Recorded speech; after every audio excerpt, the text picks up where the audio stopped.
ഇന്നുകൾ ഇന്നലകളുടെ പകർപ്പാകാൻ പാടില്ല.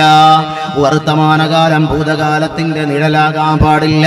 സമാഗത നിമിഷം അതീതകാലത്തിന്റെ വിരസമായ ആവർത്തനങ്ങളാകാൻ പാടില്ല എന്ന് സയ്യിദുൽ വറാ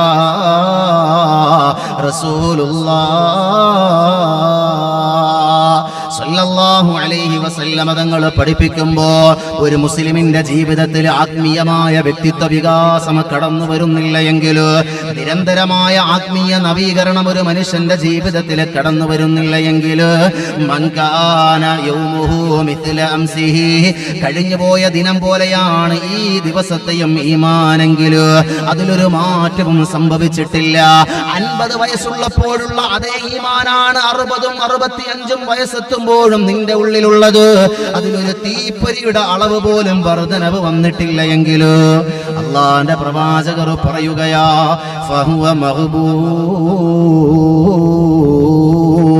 അവൻ ഈ ദുനിയാവിന്റെ പ്രസരിതമായ വഞ്ചനയിൽ പെട്ടുപോയവനാണ്, അവൻ വഞ്ചിക്കപ്പെട്ടവനാണെന്ന് അള്ളാന്റെ പ്രവാചകർ മുഹമ്മദ് മുസ്തഫ